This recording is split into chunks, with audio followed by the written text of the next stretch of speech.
मंगलम भगवान वीरो मंगलम गौतमो गणी मंगलम कुंद कुंदायो जैन धर्मोस्तु मंगलम सर्वमंगल मांगल्यम सर्वकल्याणकारकं प्रधानं सर्वधर्माणां जैनं जयतु शासनम्। मैं नमो तीर्थनायक को नमो ओंकार वाणी को नमो उन कुंद प्रभु को जिन्होंने ओंकार धारण की।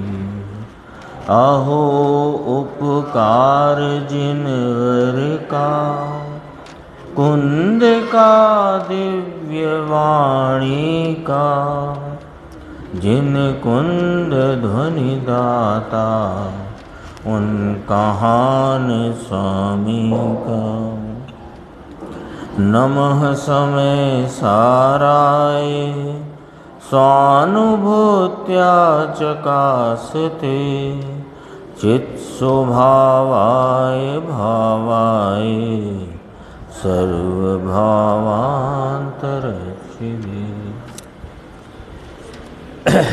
समय सारथी परमागम ग्रंथ के परिशिष्ट में जो 47 शक्तियों की चर्चा आचार्य भगवान ने की, उस पर गुरुदेव श्री के अपन 1977 के व्याख्यान वो सुन रहे हैं। और आज जो व्याख्यान चला जिसका नंबर 35वां यहाँ है, वैसे क्रम में तो वो 509-10 होगा या अधिक होगा, 512। ये 14 सितंबर 77 का व्याख्यान। इसमें अपन ने जहाँ तक सुना है अभी, उसमें 3 विषय मुख्यतः से आए। सारी ही चर्चा बहुत गंभीर थी और बार बार उसे समझकर अपने को निर्णय में उसको बिठाना चाहिए। 3 चर्चाएं आईं। एक तो गुण का परिणमन सीधे नहीं होता, द्रव्य परिणमता है, गुण नहीं परिणमते, और द्रव्य के परिणमन में गुण परिणम जाते हैं। इस चर्चा को यहाँ कहने का आशय ये है कि गुणों के आश्रय से गुणों का गुणात्मक परिणमन नहीं होता है। द्रव्य के आश्रय से जो अनंत गुण हैं उनका गुणात्मक यानी निर्मल परिणमन होता है। एक तो चर्चा ये थी। दूसरी चर्चा यहाँ भाव शक्ति की पुनः गुरुदेव ने प्रारंभ की, क्योंकि भाव शक्ति और क्रिया शक्ति 39 नंबर वाली भाव शक्ति और 40 नंबर पर क्रिया शक्ति।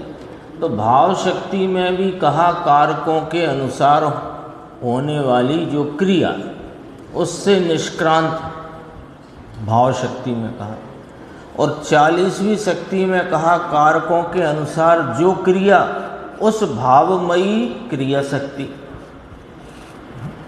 तो गुरुदेव ने कहा कि ये बात और स्पष्ट होना चाहिए, किस हेतु से कि 39 और 40 को साथ लेकर के वह स्पष्ट यहाँ पर आज की।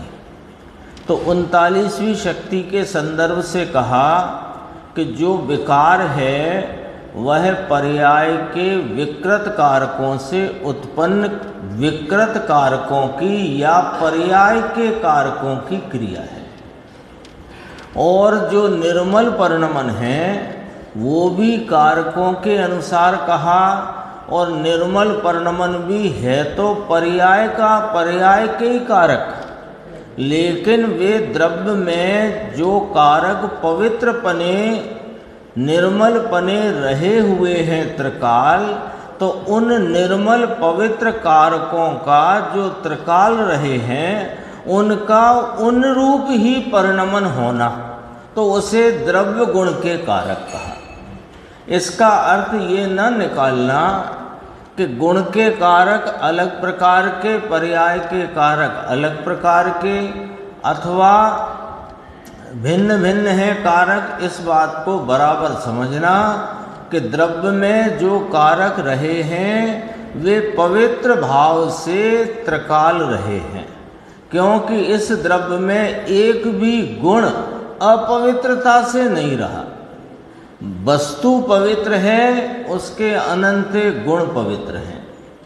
तो कारक जो शक्तियां कहो कि कारक गुण कहो, वे पवित्र हैं। तो द्रव्य में रहे जो कारक हैं वो पवित्र भाव से हैं, तथापि पर्याय में पर्यायगत योग्यता से, स्वभाव से भी नहीं और परद्रव्य से भी नहीं, पर्याय में जो विकार रूप राग द्वेष की मलिन अवस्था हुई है वो किससे हुई कि वो कारकों की विकृति रूप परिणमन से हुई, तो वे विकृत कारक कहलाए। तो उन्हें अपन सरल भाषा में पर्याय के कारक कहकर कहा, और जो निर्मल कारक परिणमे पर्याय में, उन्हें पवित्र गुण के कारक कहा। ऐसे करके बात है, आएगी अपन देखते हैं। 3 विषय अपने सामने हैं, है ना। एक तो गुणों का परिणमन सीधे नहीं होता, यहीं से बात अपन प्रारंभ करते हैं। प्रवचन यहाँ प्रारंभ हुआ उसके दूसरे पैराग्राफ के बीच में, जहाँ कहा चिद विलास कितना प्रश्न है, उसके बाद से देखना। गुण का परिणमन सीधे नहीं होता ऐसा कहा है। उसका कारण ये है कि वस्तु पूरी जो है वह परिणमती है, तब गुण का परिणमन साथ में होता है। समझ गए ना। सरल बात है लेकिन बात गंभीर है, समझने में सरल है, गंभीर है, क्योंकि अपन ने गुणों की व्याख्याएं पढ़ी, पर्याय की पढ़ी, द्रव्य की पढ़ी, तो उसमें अपने को ये बात लगती है कि मानो गुणों के कार्य को पर्याय कहते हैं तो ऐसा लगता है गुण परिणम जाता है। तो वो हमारे समझने में रह गई भूल, जिसको दीपचंद जी ने अपने चिदविलास नाम की पुस्तक में स्पष्ट किया। कारण है ना उसका, ये सरल कैसे, देखो दृष्टांत एक समझना कि एक सोने का ऐसा गोल टुकड़ा है इतना। अब वो गोल सोने के गोल टुकड़े में चिकनापना, पीलापना, भारीपना सब है कि नहीं। अब वो गोल टुकड़े को हथौड़ी से ठोक कर, समझाने के लिए हथौड़ी से ठोक कर ऐसा लंबा कर दिया, तो लंबा कर दिया तो क्या बदल गई, पर्याय बदल गई। पर्याय बदल गई माने उस सोने के डली की व्यक्तता का भाव बदल गया। पहले वह ऐसे गोल डली रूप व्यक्त थी, अब ऐसी लंबी पट्टी रूप व्यक्त है। तो क्या बदला है, बदला क्या, व्यक्तता का भाव बदला। अभी मैं पर्याय नाम नहीं बोल रहा उसको, व्यक्तता का भाव बदला। इस व्यक्तता के भाव में पूरा का पूरा सोने की व्यक्तता का भाव बदला है ना। तो सोने की व्यक्तता के भाव बदलने में उसके चिकनेपन, पीलेपन, भारीपन आदि सभी गुणों का परिणमन एक साथ ही हुआ ना। तो परिणमा कौन, सोना। परिणमा कौन कि सोना। तो द्रव्य परिणमता है, यानी द्रव्य अपने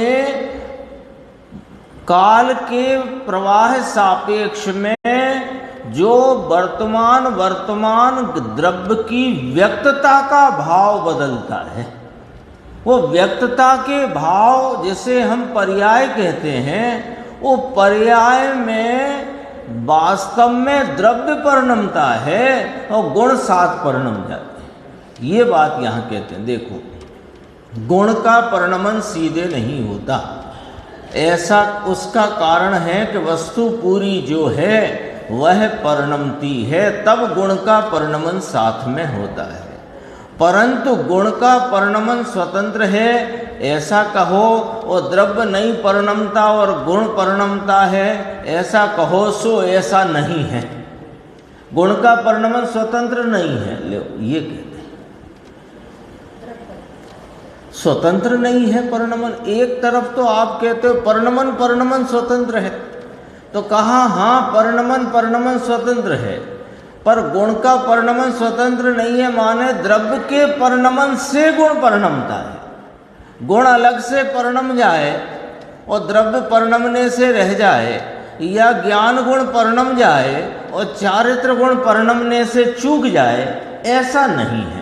पूरा आत्मा परिणमता है और उस परिणमन का भाव स्वतंत्र उत्पन्न होता है। उस स्वतंत्र हुए परिणाम भाव में प्रत्येक गुण द्रव्य के परिणमने के कारण परिणमता है, अलग स्वतंत्रता से नहीं परिणमता है। अच्छे से समझना बात, क्योंकि अगला चैप्टर ज्ञान गोष्ठी में द्रव्य गुण पर्याय का आने वाला है। यद्यपि देर है, अभी 27-28 प्रश्न और हैं अभी उसमें। अपने कौन सी चलती है चर्चा, हेडिंग नहीं भूलना, ज्ञान गोष्ठी की ज्ञानी साधक की अंतर्बाह्य दशा, वो चलता ना विषय। उसके बाद देखो न्याय समझ में आता है जिनेश्वर दास जी, और उसका आशय पकड़ो। ये बात को कईयों बार ये बात अपन सबकी स्वाध्याय के बीच में ये बात कईयों बार आई कि द्रव्य परिणमता है, गुण नहीं परिणमते। उसका आशय क्या, क्यों ये बात कोई यहाँ बारीकी करके यहाँ विद्वता की बात बताना है, ये नहीं है। उसका आशय ये है कि गुण के भेद की दृष्टि नहीं करना है, ये बताना है। तुम गुण भेद की दृष्टि में ना रहना, गुण भेद, क्योंकि गुण परिणमते हैं को पकड़ोगे न, गुण भेद की दृष्टि होगी।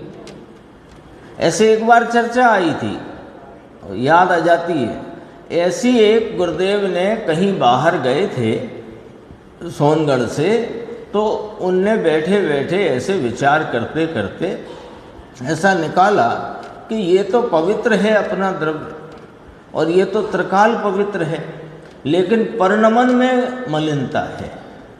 तो कुछ गुणों में के परिणमन की ही मलिनता है, 21, 22, 23, 24 जो भी है, और बाकी सब गुण पवित्र हैं। ये दृष्टि नहीं रखना, ये जान लेने की बात है। यदि ये दृष्टि में रखोगे तो फिर गुण भेद की दृष्टि रह जाएगी, और गुण भेद को, गुण कोई अलग अलग परिणमते नहीं स्वतंत्रता से, द्रव्य परिणमता है, उसमें गुण परिणमते। ये बात इसलिए यहां याद करने की जरूरत है। 21 गुण में, 22 गुण में, 24 में, 32 में, जो भी कहा हो, है ना, मुझे सब याद है। 21 भी कहा, एक बार 23 भी कहा, एक बार 32 भी कहा, वो कोई बात नहीं है। वो तो एक ख्याल कराई बात, उस द्रव्य की पवित्रता के हम कहाँ पर्याय की पामरता में मर जाते हैं ना, इसलिए वो बात उन्होंने कही कि पर्याय में जो मलिनता या जो अल्पता है वो बहुत थोड़ी सी है, पूरा द्रव्य तो पवित्रता से भरपूर है, इसके लिए बात करी थी। पर वो उसके लिए यदि हम उन गुण भेदों को देखने लग जाए, कौन कौन से गुण है साहब, तो गुण भेद की दृष्टि है। गुण परिणम तो ही नहीं, स्वतंत्र भेद करके क्या करोगे? आशय क्या है इस बात को यहां प्रस्तुत करने का? देखो, गुण के भेद की दृष्टि नहीं करना है, क्योंकि गुण का परिणमन गुण के लक्ष्य से नहीं होता। गुण का गुणात्मक परिणमन, गुण का निर्मल परिणमन, गुण का पवित्र परिणमन गुण के दृष्टि से नहीं होता। द्रव्य स्वभाव अनंत गुणात्मक अभेद जो है उसका लक्ष्य करने से गुणों का गुणात्मक निर्मल परिणमन होता है। ये आशय है ये वाली बात करने का।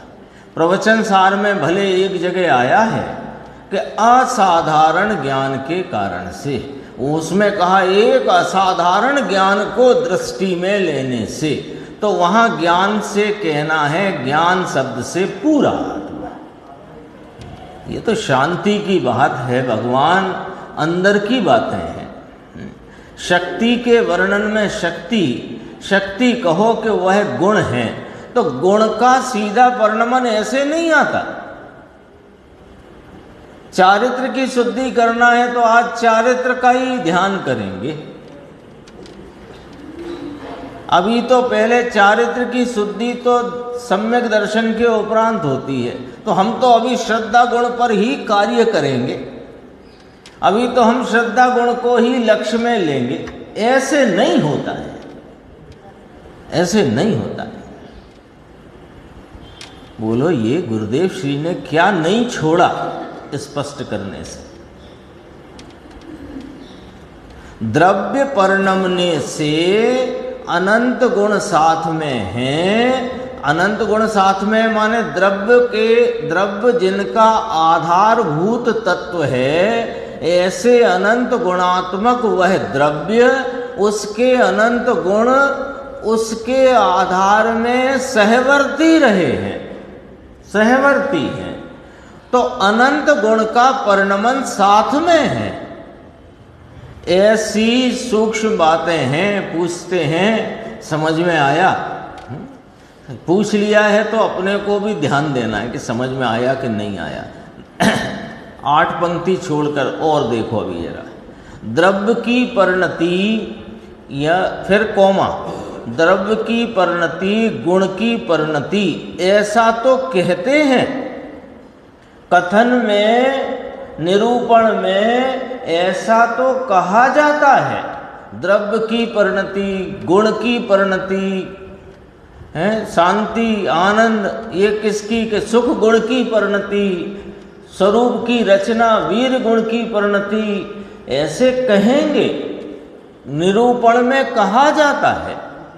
परंतु यह परिणमन शक्ति, ये परिणति रूप, जो परिणमन शक्ति जिसका कार्य परिणति है, वो परिणमन शक्ति द्रव्य में से उठती है, गुण में से नहीं।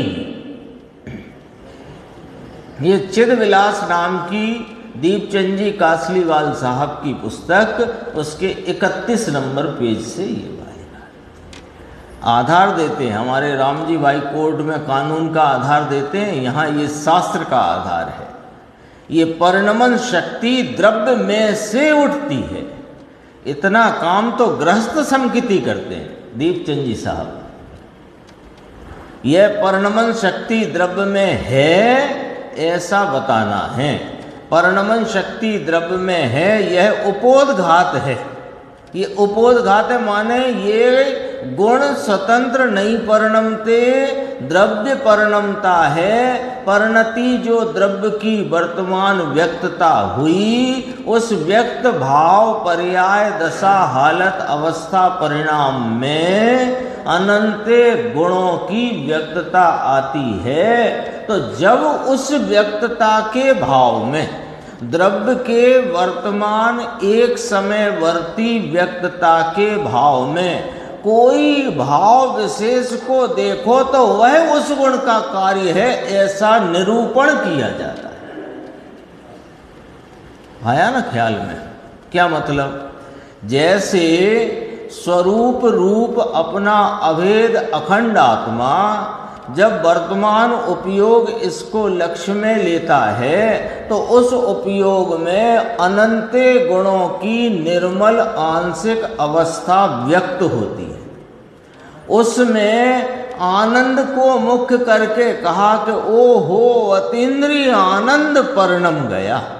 तो ये सुख गुण का कार्य है ऐसा कहने में आएगा, खरेखर तो वह द्रव्य का कार्य है और द्रव्य पूरा परिणमा है।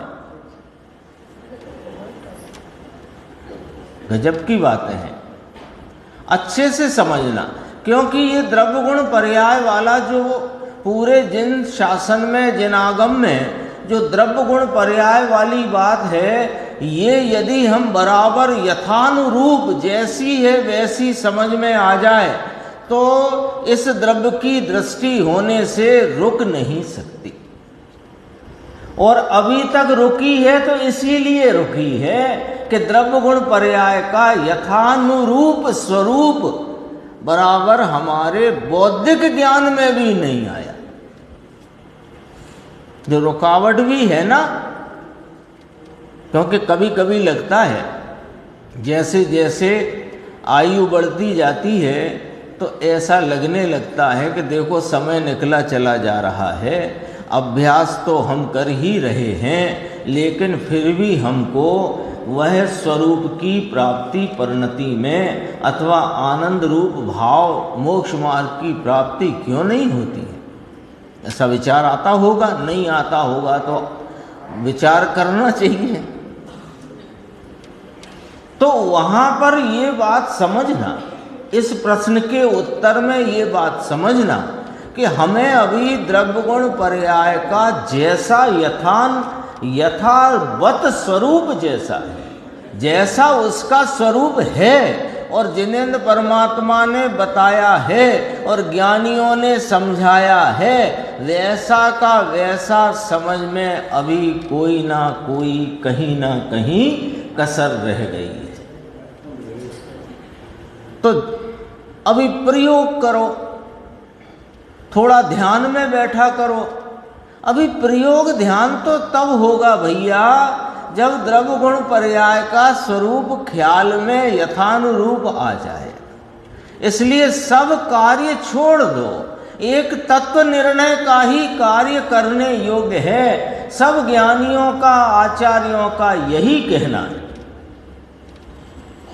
तो गंभीर है ये बात, सामान्य छोड़ना मत कि ठीक है ये बारीक बात है और पहले भी तो हो गई है कि द्रव्य परिणमते हैं गुण नहीं परिणमते, पहले भी तो हो गई, नई आई है क्या? हर बार नई आती है यशवंत भाई, हर बार नई है। कब तक नई है कि जब तक हमें समझ में नहीं आ जाती तब तक नई ही है। देखो परिणमन शक्ति द्रव्य में है तो परिणमन शक्ति स्वतंत्र परिणमती है ऐसा नहीं है। देख लो, अब परिणमन शक्ति एक गुण है। अब वो एक गुण अपने से परिणमता है कि ना, वस्तु में परिणमन शक्ति है, इस कारण से वस्तु परिणमती है, द्रव्य परिणमता। द्रव्य परिणमता है तो गुण परिणमते हैं। इसका अर्थ भी यह है कि द्रव्य पर दृष्टि देने से पूरा द्रव्य शुद्ध रूप परिणमता है, ये वस्तु है। इसका ये है निर्मल कारक, ये है निर्मल कारक। ये आ गई 40वीं शक्ति, 40वीं शक्ति क्रिया शक्ति। इसका अर्थ भी यह है कि द्रव्य पर दृष्टि देने से पूरा द्रव्य शुद्ध रूप परिणमता है, गुण पर दृष्टि देने से नहीं। अनेकों स्थान पर गुरुदेव श्री ने फरमाया लक्षण के द्वारा लक्ष्य को पहचानना है, लक्षण को नहीं। पहले लक्षण पहचाना जाता है, पर लक्षण पहचानने से कार्य की सिद्धि नहीं है। लक्षण के द्वारा लक्ष्य करने से लक्षण को छोड़ना पड़ता है, यानी लक्षण भेद छोड़ना पड़ता है। ये लक्ष्य है, ये लक्षण है, ऐसा भेद छोड़ना पड़ता है। ऐसा होता है। लौकिक में भी अपन जो मूर्तिक पदार्थ हैं उनको भी इसी प्रकार जानते पहचानते हैं। पहले लक्षण जानते हैं, फिर लक्षण से लक्ष्य को लक्ष्य में लेते हैं, तो लक्षण और लक्ष्य में भेद रख के लेते हैं कि लक्ष्य को सीधा लेते हैं। यही की यही रीति है। वो मूर्तिक है, ये अपना अमूर्तिक चैतन्य महापदार्थ है। ये इंद्रियों वाले अवलंबन वाले ज्ञान से ये दृष्टि गोचर होता नहीं, क्योंकि ये अतीन्द्रिय महापदार्थ है। अब देखो इसकी साक्षी सूत्र जी में तत्वार सूत्र में दी है, द्रव्याश्रया निर्गुणा गुणा। द्रव्याश्रया निर्गुणा गुणा, यानी गुण के आश्रय से गुण नहीं होते, परंतु द्रव्य के आश्रय से गुण है। आई कि नहीं आई बात? तत्वार सूत्र में द्रव्य के आश्रय से गुण है, तो द्रव्य परिणमता है तो गुण परिणमते, इस पे से सिद्धि है। पंचाध्यायी में गुण की परिभाषा करी कि गुण उसे कहते हैं जिसके आश्रय अन्य गुण नहीं।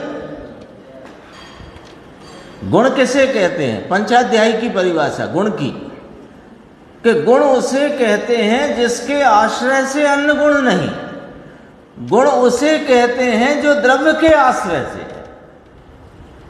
है। ये बात सूत्र जी में भी आई, द्रव्याश्रया नरगुणा गुणा। ये तो बहुत सबको याद होगा, बहुतों को बोल दें। अभी सूत्र जी की बात करें तो कहो 10 अधिकार के सूत्र ऐसे सपाटे से कि अपनी स्वाध्याय पूरी नहीं हो पाए और हो जाए, इतने याद हैं। लेकिन अर्थ एक एक सूत्र के अंदर इतना अंदर में माल भरा पड़ा है, वो पढ़ने मात्र की चीज नहीं है, समझने की चीज है। देखो आगे बढ़ते हैं, अगला पेज है, उसमें 3 पंक्तियां देखना। ऐसा कहकर यह भी सिद्ध किया कि तुझे गुण पर दृष्टि नहीं करनी है, गुण का ज्ञान करना। जहां सब गुण का पिंड पड़ा है, अनंत शक्ति का पिंड द्रव्य स्थित है, रहा हुआ है, उसके ऊपर दृष्टि दो, गुण पर नहीं। तो तुझे क्या होगा कि सम्यक दर्शन ज्ञान चारित्र आदि होंगे। माने परिणति में, वर्तमान अवस्था में, वर्तमान भाव में सम्यक दर्शन ज्ञान चारित्र की व्यक्तता होगी। समझ में आया? ये विषय यहाँ होता है पूरा। अब अपन आगे आते हैं। देखो अब 39वीं शक्ति की चर्चा और 40वीं की, अब जरा मिलाकर अपने को चलना है। पेज आ गया 553। आप जरा ढूंढना भैया क्या है। यहाँ तो क्रिया और भाव ऐसे शब्द क्यों कहे? 434 पेज गुजराती। देखो यहाँ तो क्रिया और भाव ऐसे शब्द क्यों कहे? याद करो, 39वीं शक्ति भाव शक्ति कही, 40वीं शक्ति क्रिया शक्ति कही। अब जरा देखना, जरा पहले यहाँ भी देख लो। भाव शक्ति की परिभाषा क्या कही कि कारकानुगत क्रिया निष्क्रांत भाव शक्ति है ना, और बीच में एक शब्द होगा। और इसमें जो क्रिया कही वो 39वीं शक्ति में कही, उससे रहित भाव शक्ति कही। और जो 40वीं शक्ति कही उसमें कारकानुग्रत भवत्ता रूप भावमयी शक्ति कही, उसका नाम क्रिया शक्ति का। समझ में आई बात क्या कहना चाहते हैं? 39वीं शक्ति में कारकों के अनुसार, अब हिंदी में ही बोलते हैं सीधे, 39वीं शक्ति में कहा कारकों के अनुसार होती क्रिया से रहित परिणमने की भाव शक्ति, ठीक है। और 40वीं में कहा कारकों के अनुसार होते परिणमते भाव रूप क्रिया शक्ति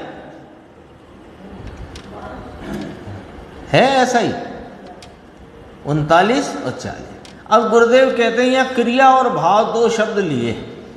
पहले पर्याय में षटकारक के परिणमन को क्रिया कहा।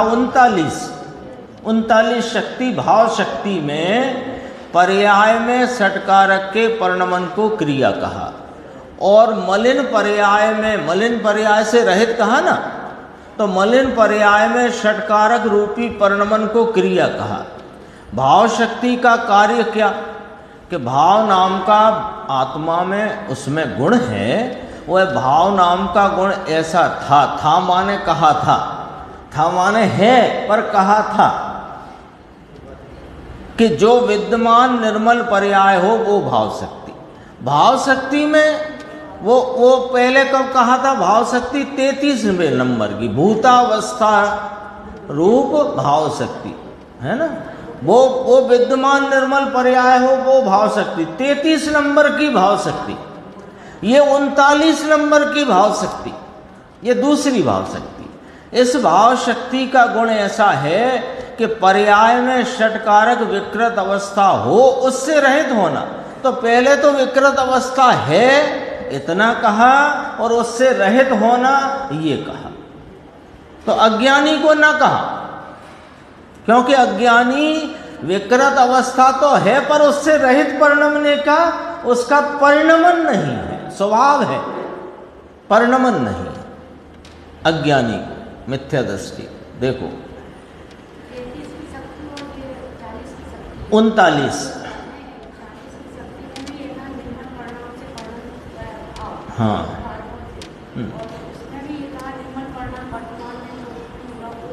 हाँ, उधर क्या कहना था, भाव और उसके साथ अभाव शक्ति आई थी। 33, 34 भाव शक्ति अभाव शक्ति। भाव शक्ति में निर्मल परिणाम से वर्तमान विद्यमानता ये कही, और उसी समय में व्यवहार रत्नत्रय से रहित का अभाव, ऐसा वहाँ कहना था कि निर्मल पर। यहाँ फिर वही बात यहाँ 39 में आ गई, 39 में आई। देखो पहले भाव शक्ति अभाव शक्ति दो कही, फिर वो तो वर्तमान परिणाम का होना और वो अगले परिणाम का होना और वर्तमान का अभाव होना, वो दो शक्ति आई। फिर भाव भाव और अभाव अभाव, 6 शक्ति आई थी ना। तो वहाँ भाव अभाव को जोड़े में देखो, भाव अभाव शक्ति को जोड़े में देखो। भाव शक्ति में कहा कि वर्तमान विद्यमान निर्मलता का भाव, और उसी समय में व्यवहार रत्नत्रय आदि मलिनता का अभाव। उसमें 9 कर्म, द्रव्य कर्म, भाव कर्म तीनों लिए, अस्ति नास्ति करके वहाँ ये कहा। अब इस भाव शक्ति में कहा कि वे हैं, वहाँ तो कहा है ही नहीं। अभाव शक्ति में कहा व्यवहार रत्नत्रय आदि के भाव का तो अभाव है। फिर अभाव शक्ति में कहा कि जिसका अभाव है उसका अभाव ही रहेगा, कहा था। अब यहाँ तो कहा भाव शक्ति 39, इसमें कहा कि वर्तमान में पर्याय के षटकारक से परिणमती विकृत अवस्था है, किंतु उससे रहित परिणमने रूप भाव शक्ति।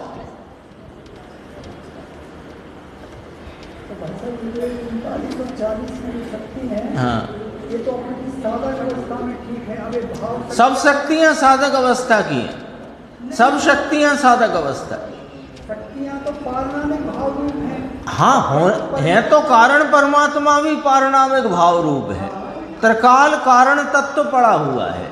लेकिन जिसके बाधकपना चलता है, नाम पर्याय में बुद्धि पड़ी है, एक समय की पर्याय पर जिसकी दृष्टि है, उसे ये कारण तत्व का ही परिणमन नहीं है। अब अपन सीधा पूरी बात ले लेते हैं, वो चिदविलास की बात आई है तो पूरी ले लेते हैं। देखो कारण तत्व त्रिकाल पड़ा है कि नहीं पड़ा, पवित्रता से है कि नहीं, कारण भाव रूप है। अब ये कारण भाव रूप सबको है, निगोदिया को भी कारण तत्व रूप भाव है ना। और 2 इंद्री, 3 इंद्री, 4 इंद्री, पंचेंद्री, असंगी, संगी, सबको चारों गति में ये कारण तत्व रहा हुआ है। लेकिन कारण तत्व का परिणमन किसको, कार्य रूप, कि जिसने इस कारण तत्व को स्वीकार किया। और कारण तत्व स्वीकार करे कौन, कि जो पर्याय पर से दृष्टि छोड़े तो कारण तत्व की दृष्टि हुए। तो कारण तत्व होने पर भी परिणमन किसके गिने जाएगा, कारण तत्व विद्यमान होने पर भी कारण तत्व का परिणमन किसका गिना जाएगा, कि जिसने कारण तत्व को दृष्टि में लिया, यानी साधक भाव को प्राप्त किया। दूसरे शब्दों में ऐसे ही अनंत शक्तियां वस्तु में त्रिकाल भाव से, ध्रुव रूपता से, पवित्रता से रही हुई हैं। लेकिन जब तक इस द्रव्य स्वभाव की दृष्टि नहीं, तब तक उन शक्तियों का परिणमन नहीं। तो भाव शक्ति में कहा कि कारकों के अनुसार होती जो विकृत अवस्था है, तो धर्मी को भी है कि नहीं व्यवहार रत्नत्रय का राग, तो विकृत अवस्था है, पर उससे रहित परिणमने का भाव भी परिणम रहा है। ये साधक को ही है, ये कैसे आएगा बाधक को? परमात्मा को मेरा क्वेश्चन है कि परमात्मा जिनको कि पूरा शुद्ध अवस्था हो रही है, तो उनको भाव शक्ति कैसे घटेगी? क्योंकि उनको तो फिर उनको नहीं, ये साधक को घटेगी, है ना। और जैसे बाधक को शक्ति रूप से है तो उनको भी साध्य अवस्था में शक्तिपना ऐसा है, यद्यपि वहाँ राग रूप होने की योग्यता नहीं, लेकिन राग से रहित परिणमने की शक्ति का परिणमन तो है ना उनको भी। अरे हाँ, तो राग से तो ये सब, यदि अपन 47 को ही लें, 47 को ही लें तो सब शक्तियों के आगे बराबर लिख देना निर्मल परिणमन, फिर लिख देना निर्मल परिणमन, फिर लिख देना निर्मल परिणमन। चिति शक्ति जो कहा तो चैतन्य भाव धारण रूप चिति शक्ति निर्मल परिणमन। दृष्टि शक्ति उसमें भी लिख देना निर्मल परिणमन। ज्ञान शक्ति निर्मल परिणमन। सिद्ध भगवान निर्मल परिणमन। अरे ये जीव की उस समय में पर्यायगत योग्यता नहीं है राग रूप परिणमने की, लेकिन राग रहित परिणमने के भाव से तो परिणमन है ना। यहाँ 39 शक्ति में राग की सिद्धि नहीं करी है, राग के होने पर भी राग रहित पना है, इसकी सिद्धि करी। परमात्मा में भाव शक्ति और क्रिया शक्ति में कोई अंतर ही नहीं रहे। हाँ, ना रहे, ना रहे, ना रहे। हम तो कहते हैं एक में ही अंतर नहीं रहेगा, सब में ही अंतर नहीं रहेगा, सब एक ही भाव है, सब एक भाव है। वो तो युगल जी ने लिखा भी है, वो क्या लिखा है, अर्घ की पंक्ति है ना, तेरे विकीर्ण गुण सारे प्रभु मुक्ता मोदक से सघन हुए। तो सघन हुए का अर्थ वहाँ मुक्ता मोदक, जैसे मुक्ता मोदक माना मोतीचूर का लड्डू, तो मोतीचूर जैसे तो है नहीं, वो तो एक कहने की बात है। सघन हुए माने एकीकृत भाव है, एकीकृत भाव है। कैसा भाव है? निर्मल भाव है। ये सारी चर्चा तो जितनी है वो तो साधक की अवस्था और साधकपना प्रकटने के लिए की चर्चा है। बात तो ये है, देखो इस भाव शक्ति का गुण ऐसा है, 39 की बात चलती है कि पर्याय में षटकारक विकृत अवस्था हो, उससे रहित होना। समझ में आया? ये तो सूक्ष्म बातें हैं भाई। तो गुरुदेव कहते हैं ये तो बहुत विरोध आया, इसलिए अधिक स्पष्टीकरण आता है। क्या विरोध आता है? मैं तो पवित्र हूँ, पर्याय में राग है, ये कर्म के उदय से है। तो कहे ऐसा नहीं है, ये पर्याय में उत्पन्न होता राग वो पर्याय के अपने षटकारकों की होती विकृत अवस्था है, इसलिए स्पष्टीकरण विशेष आता है। यहाँ तो पर्याय में षटकारक रूपी राग का यानी व्यवहार रत्नत्रय का परिणमन हो ल्यो। व्यवहार रत्नत्रय का परिणमन काय में डालना है? निर्देश विकृत अवस्था में, बेकारी भाव में, तो निर्मल में लेना। बता दो तुमने कहाँ ले रखा है और जहाँ ले रखा है वहीं लेना है कि अब जो कह रहे हैं वहाँ लेना है? आ गई बात। व्यवहार रत्नत्रय का परिणमन हो ल्यो। व्यवहार रत्नत्रय का परिणमन पर्याय में है ना ये राग, तो षटकारक रूप से स्वतंत्र परिणमता है, कर्म की अपेक्षा नहीं, द्रव्य गुण का कारण बना नहीं। यही वाली बात समझ लो कि जैसे फिट हो जानी चाहिए, बिल्कुल टाइट, जैसे स्क्रू फिट कर देते हैं ना टाइट एकदम कि हिले ही नहीं। अब ऐसे ये वाली बात एकदम फिट हो जानी चाहिए। क्या कि परिणति में जो राग रूपता का परिणमन मलिन है, वो परिणाम, वो भाव कर्म की अपेक्षा से नहीं और उसका द्रव्य गुण भी कारण नहीं है। क्यों कि द्रव्य गुण तो पवित्र है। अपवित्रता हो ऐसी कोई शक्ति इस पवित्र वस्तु में नहीं, तथा अपवित्रता में पर कारण है इसलिए अपवित्रता होती है, ऐसा नहीं है। समझ में आया? पर से होती नहीं और स्वभाव में कोई शक्ति नहीं कि अपवित्रता के भाव को करे। ये एकदम फिट करने की बात है।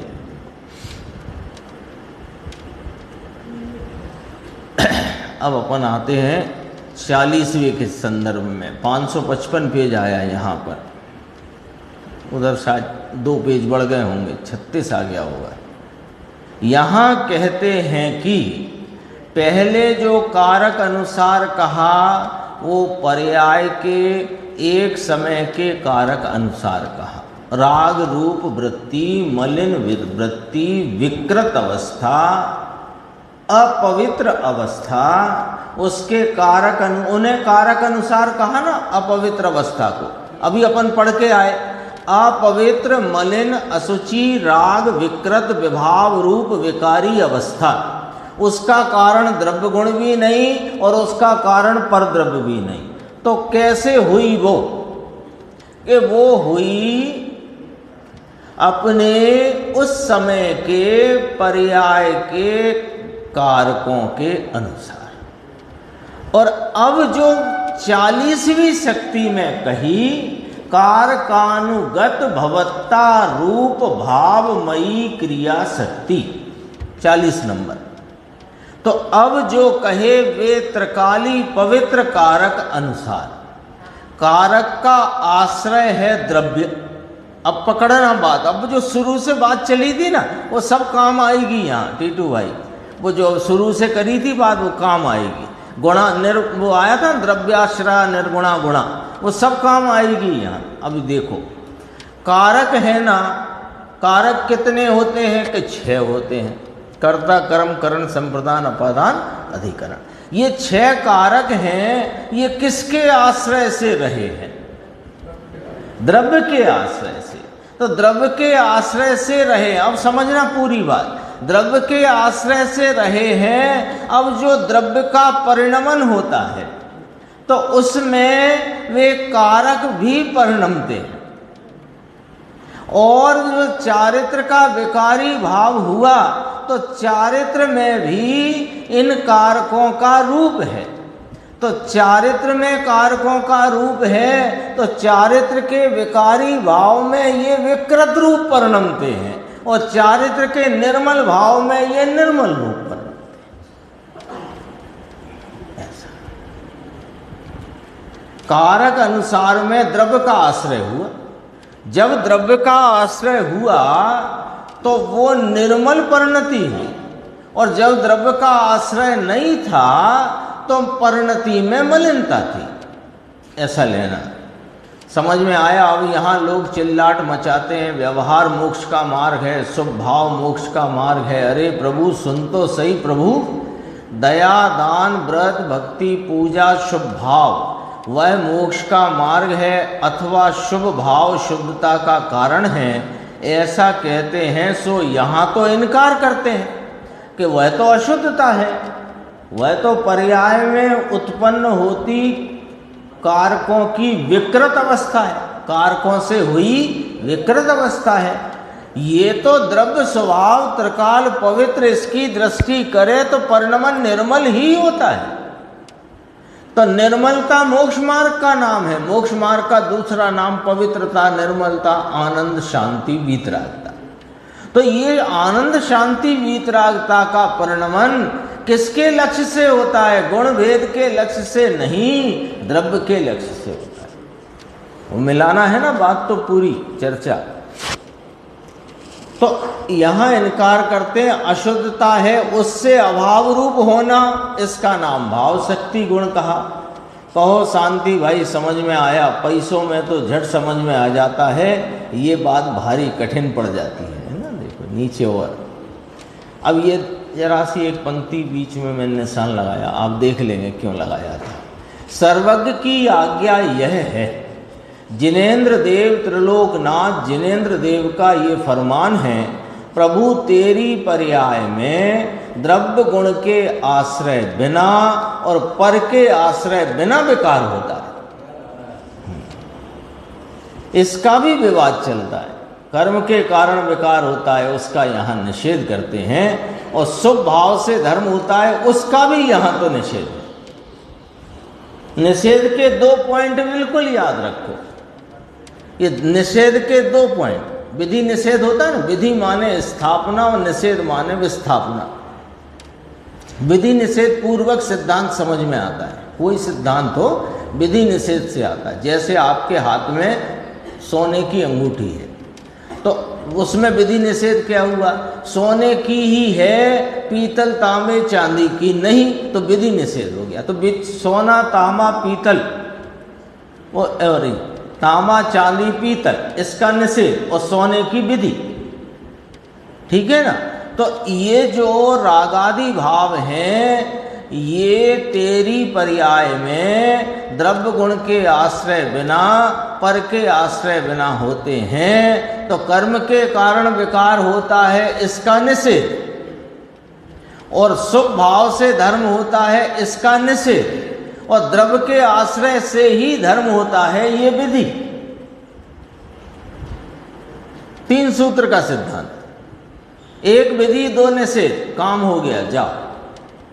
पक्का काम नहीं हुए तो मिल लेना आचार्य भगवान से, ऐसी चर्चा है। देखो कर्म के कारण विकार ये नहीं, यहाँ तो पर्याय में पर्याय के षटकारक का परिणमन है, इस कारण से मलिन पर्याय उत्पन्न होती है, कर्म से नहीं और द्रव्य गुण से नहीं, ऐसा स्वरूप भगवान। और जो निर्मल परिणाम उत्पन्न हुआ, जैसे क्रिया शक्ति में कहा, वो द्रव्य गुण से उत्पन्न हुई, तो उसे गुण के कारक कह करके वे गुण के गुणात्मक रूप भाव हैं, इसलिए उन्हें गुण के कारक कहा।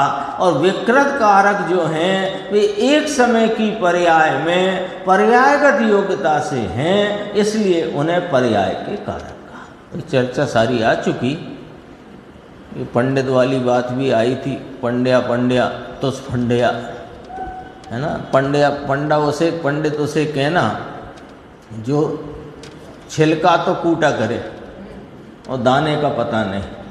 फिर ये भी कहा था विद्वत जन भूतार्थ तज व्यवहार में वर्तन करें, और निश्चयाश्रित मुनि जनों प्राप्ति करें निर्वाण की, इसको याद किया था। और एक श्रीमद की चर्चा भी याद करी थी, उसमें मैं ज़्यादा नहीं बोलना चाहता, लेकिन इतना याद रखना कि श्रीमद ने कुछ बातें जो कही हैं उसमें गुरुदेव ने आज स्पष्टीकरण कहा, उसमें कई जगह श्वेतांबर की झलक रह गई है, और वो इस वजह से कई बातें एकदम उचित नहीं हैं। जैसे उन्होंने कहा था, 2 बातें ली थी, एक तो यही गुरु रहा छदमस्य पण विनय करे भगवान, भगवान के पास विनय नाम का कोई अब भाव ही शेष नहीं है, वे तो पूर्ण वीतरागता को प्राप्त हैं, एक बात। दूसरा कहा था जाति वेश का भेद नहीं, क्या शब्द था, कहा मार्ग जो होए जाति वेशनो भेद नहीं, ऐसा नहीं चलता है। जाति का भी स्पष्ट किया, ब्राह्मण क्षत्रिय आदि, ये जैन वैन जाति नहीं होती है भैया, ध्यान रखना है। ब्राह्मण क्षत्रिय आदि ये जाति का उतना है, निमित्त नैमित्तिक संबंध, निमित्त नैमित्तिक संबंध होता इनसे नहीं, होता स्वरूप के आलम्बन से है, इतना। और कहा नग्नपना वही वेश होता है। देखो सम्यक दर्शन में जाति का भेद नहीं है, सुनना पूरी बात। सम्यक दर्शन की प्राप्ति में जाति का भेद नहीं है ना, वेश का भेद नहीं है सम्यक दर्शन।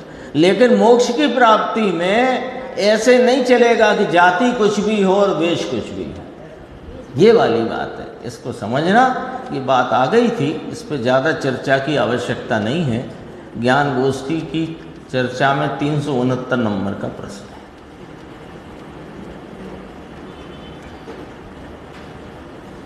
क्या है कि प्रवचन जो अभी चल रहे हैं 1977 के, इसके बाद भी एक बार और गुरुदेव ने शक्तियाँ ली, और वो शक्तियों की चर्चा अधूरी रह गई थी। इसके पहले भी ली, उसमें वो आत्म प्रसिद्धि नाम का ग्रंथ भी छपा, आत्म प्रसिद्धि 47 शक्तियाँ।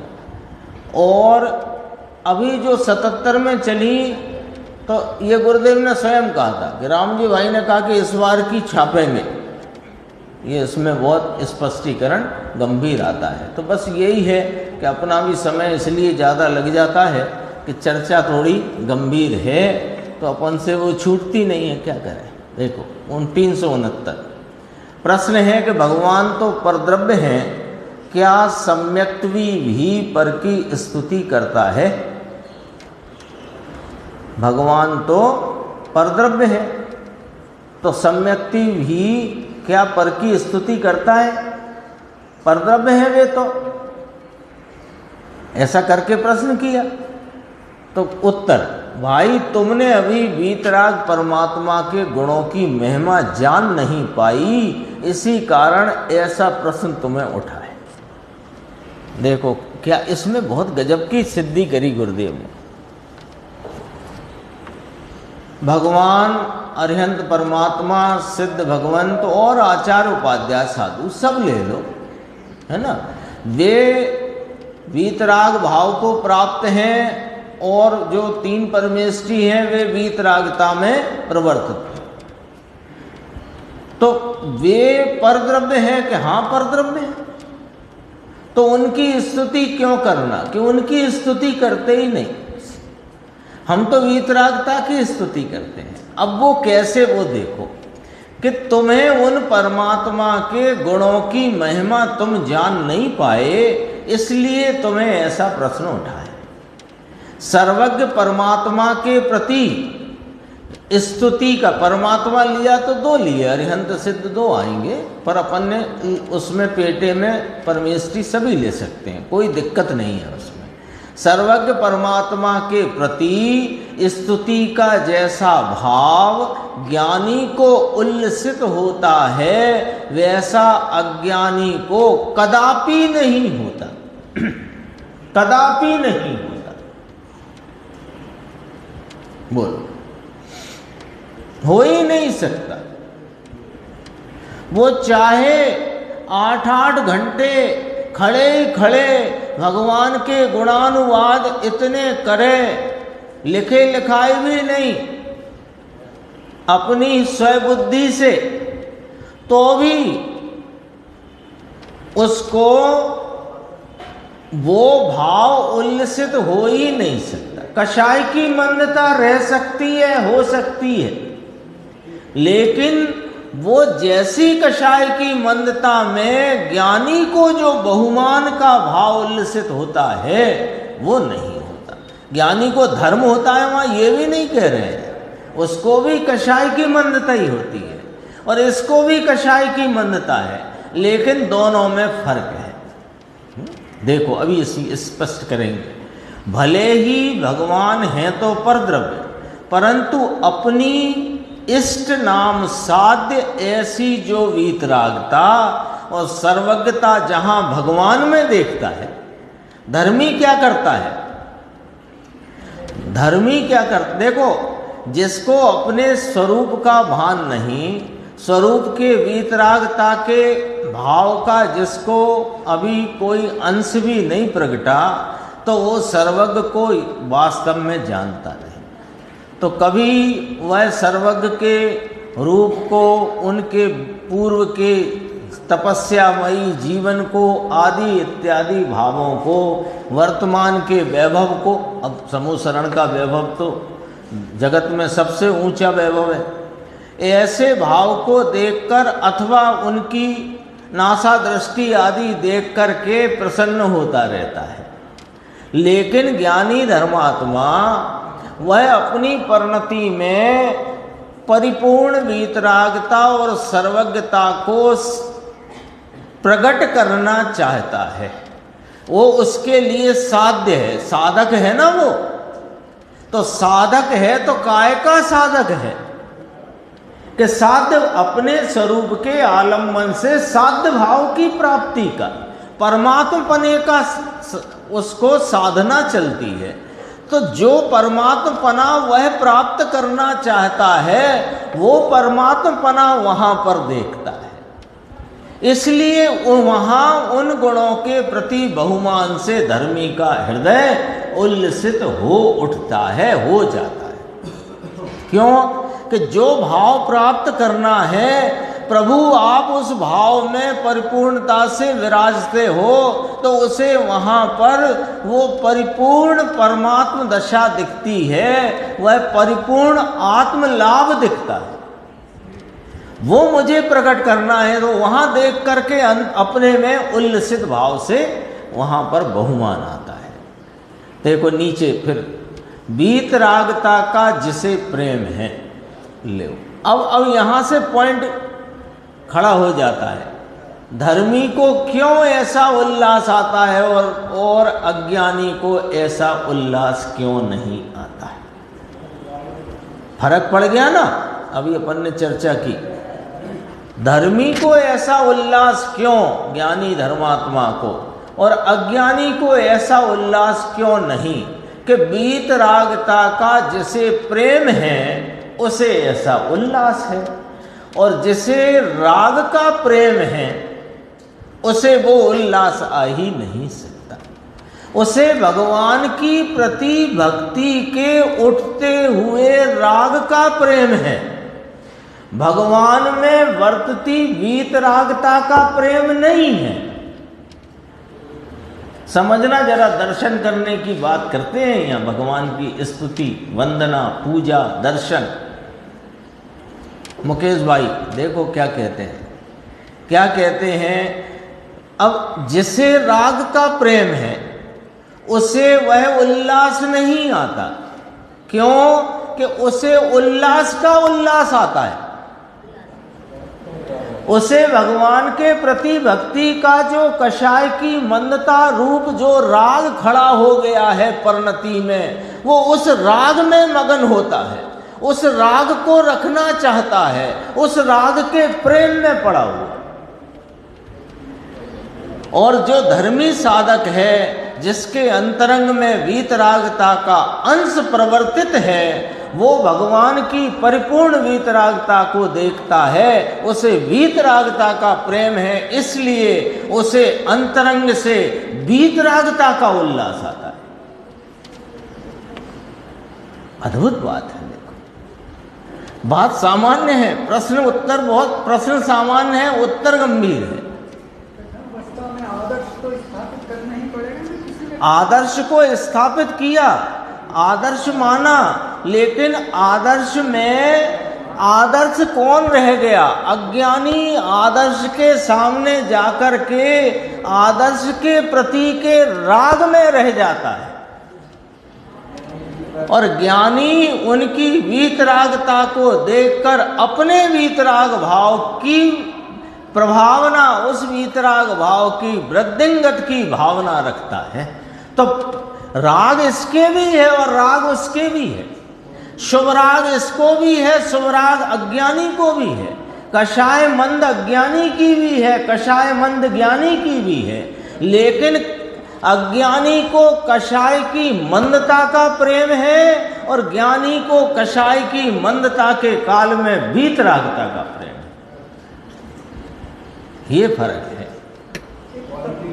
समयसार जी की पहली गाथा में बता दिया कि सिद्ध रूप की साध को प्राप्त करने के लिए, क्योंकि हमको अपना सिद्धत्व प्राप्त करना। हाँ, तो सिद्ध को स्थापित करा ना वहाँ, तो सिद्ध को स्थापित करने की विधि इस प्रकार कही कि मैं सिद्ध समान हूँ, ऐसा अपनी परिणति में स्वीकार करो। स्वीकार कर लिया तो समयसार ही हो गए तुम, और नहीं किया तो बीज गणित जैसे सिद्ध हो जाओ। बीज गणित जैसे सिद्ध समझते हो क्या कहना चाहता हूँ मैं? बीज गणित जैसे सिद्ध माने, जैसे होता है ना, लंबाई नहीं मालूम है तो माना कि लंबाई x है, ऐसे ही मान के सुनो।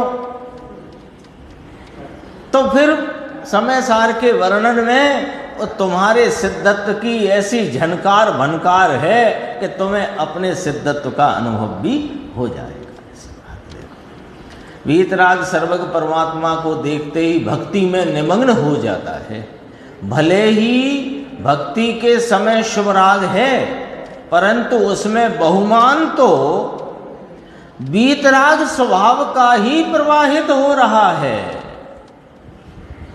उनकी वीतरागता देख करके अपने वीतराग स्वभाव के बहुमान में वर्तता है। इसी का नाम वीतराग की भक्ति है। और शेष चर्चा अपन आगे की स्वाध्याय में।